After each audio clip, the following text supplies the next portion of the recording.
always say this. You know, I like you guys, man. I like you guys. And I always say, I don't want you guys to interview me for something small. He came to Tenerife, and he said, we're not going to interview you for anything small. We're going to interview you when you deliver. And I've delivered today. You delivered a long time ago, my brother. Do you think? Of course you did. Steps are incremental. Growth is, do you know what I mean? It doesn't come overnight. You have to work. And it's one of the things that, really, because look, I'm coming out in goosebumps. Because to see you do what you've done today, bearing in mind what you said to us a couple of years ago, when you was questioning, don't worry about that, when you was questioning whether you could do it. Yeah. So I'm glad you come full circle, bro. It must make it all the more sweeter. Mate, like I keep saying, I'm going to keep saying it because it just stuck with me. The first time I came here, I got a medal when I was 19. And the naivety, me not understanding the magnitude of the event, I sort of just rolled through, hey, I've got a medal, guys, blah, blah, blah. And I ended up winning my European Juniors that year. And it's taken me 4 years to figure out how to actually do it again when it was so easy when I was 19. But that just goes to show how much the mental side plays a part.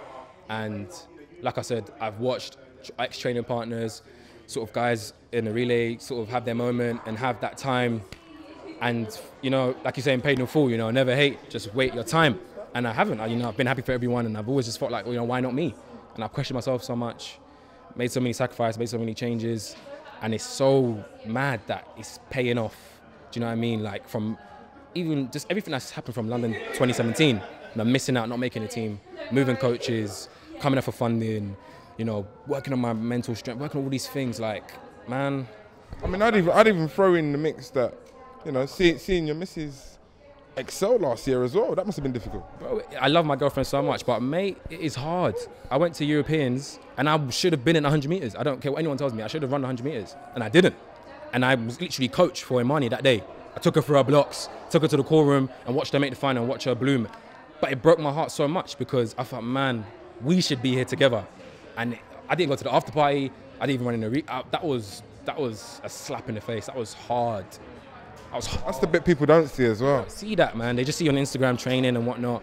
And obviously, when people get in front of the cameras, they want to, like, you know, jazz it up and be fake. And yeah, everything's fine, but it hasn't been fine. We go through hardship every day. And for me, yeah, last season was tough, man. Seeing the guys at Europeans, and like I said, I knew I should have been there, but I wasn't because I messed up at trials. And so many demons I had, man. So many demons, mental demons. And I always say, my parents say, my mum and my dad especially, is, you know, no one can beat you. It's only you that can beat you, like your brain. And the biggest battle I won today was in the warm-up area with myself. After the heat, I nearly ran the quickest time and I was like, damn, don't mess up. Because indoors, I did the same thing. I was the fastest qualifier, should have won it easily. My head got the better of me and I blew up in the final. And yeah, I won the battle with myself before I got out here. So that's why when I come out here, I stood on the line, I was like, yeah, I've won. I didn't feel like I won the race, but I was like, I've won myself. And you know what? God's gonna take care of the rest.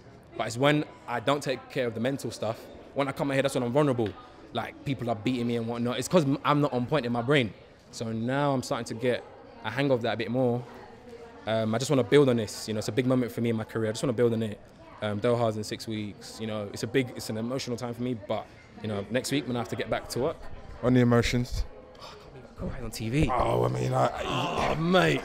I was like to Zana, I was like, bro, I can't believe I'm crying. It was a moment, though, seeing you and your missus embrace that. I saw her and I was just like, oh, I just started crying because she's just been there for me when I'm telling her, babe, I don't know if I've got it, man. Like, when is it going to be me? Like, when am I going to have my moment?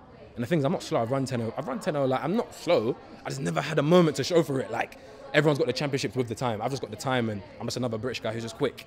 And I was like, man, like, it's not about the times. Like, it's about finals, medals, championships. That's what people are going to remember you for. And I speaking to Lim because I've been watching a lot of his videos the past few weeks. You know how he was on the line, just that big posture, just like, yeah, I'm here. And I just said, you know what? Yeah, man, I'm here.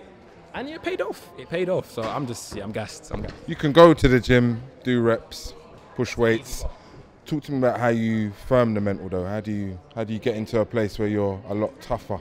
I made big changes. I think there's a stigma around psychology in sport sometimes. I feel like people think maybe you're weak if you want to work with a psychologist. You know, sometimes you want to just like be aggressive and be like, nah, I'm good. But that's not control of your mental. That's just ego. And this year I started working with my psychologist, Mark Bellamy. We've been working together since European Indoors. And that was the beginning of sort of making mental changes to sort of you know, get control of what's going on in here. Because, like I said, in training, I'm good. Like, coach is happy with the times I'm running. I'm in good shape. But my brain wasn't in good shape. And I realized this year, you know, it's a seesaw balance. If your brain is down here, mate, physical ain't going to do anything because the brain controls the body. So I just worked on that intensely this year. And I run the script. I ran that race through my head many times. So when I got out there, I just felt comfortable because I knew what I'd run in my head. So no one could put me off. I didn't care if the man had run fast before. I said, mate, we've got to come to Birmingham and run. And we know Birmingham ain't no other tracks. It's level playing field.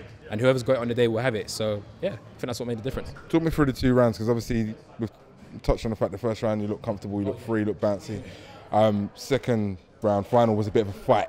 So talk about the difference between the 2. I gave myself a bit too much work coming out the blocks. I was a bit, I don't know if I was tired, but I think the mental warfare it's the first time I've come to the start line like healthy before in the final, after like a semi-final.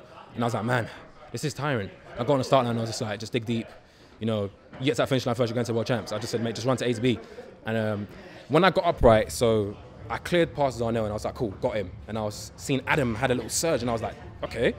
And then as I was going to go again, I just felt my hamstring start to cramp up and I was like, oh man. So I was like, am I pulling something? I was like, no, you know, like you get that flickering feeling. So I had that and I was like, nah, just. So I think that sort of like slowed the race down. I feel like if I didn't have the cramp, I would have just been able to cruise to, maybe it might have been like a 09, 10-10. Who cares? Woulda, shoulda, coulda. I got the win. I couldn't care less, mate. You didn't know when you passed the line, though. Your face was a picture when you found out. I thought Adam won because I'm not good at judging where I am in the race. So I dipped and I was like, he's got it. And I thought maybe I've come second. Maybe they'll still take me. I knew if I came third, I was like, even though I run the third, even on like third quick whatever, I was like, I don't trust this third place stuff, man. Because last year they went and picked other man. So I was like, I don't trust this. So I thought, you've got to come top 2, like take it out of their hands. And Jeanette actually told me, she was like, no, you've got it. And I was like, the tears started coming out. And I was like, no. Because I ain't going to start crying and then man ain't won. I was like, no. Let me relax. And then they came on the screen and I was just like, usually I thought, yeah, if I win, you know, I'm going to do a big thing to the crowd and be like, yeah. But literally, I just couldn't do anything. My body just shut down. I was like, oh, I can't believe this has actually happened. And yeah, I just took it in my stride, man. Now it's sunk in. I'm like, hey, I'm British champion. Like, this is good. But there's work to do, man. There's work to do. This is going to shock a lot of people around the world. It will, because this is the thing, though. Like, people know me on the circuit, though. Like, I always race with Matt Rogers a lot, and he's always like, man, you're going to make the team. Like, these guys have seen me run quick before. But, like, again, they've never seen me rise in a big moment. So hopefully, you know, I wouldn't say I'm a new face, because I've sort of had a great junior career and won a lot of medals. But as a senior, hopefully it's a new name to throw in the mix. I always knew that I was in the mix. But it's nice that people are starting to see the potential that I have. And yeah, I plan to go quicker than what I've done so far this year. So yeah, man, I'm just want to stay injury free, just keep trusting God, keep trusting what I've been doing, and I think I'll be fine. Calm down. Congrats, man. Congrats to them. Appreciate it, guys. Thank you very much.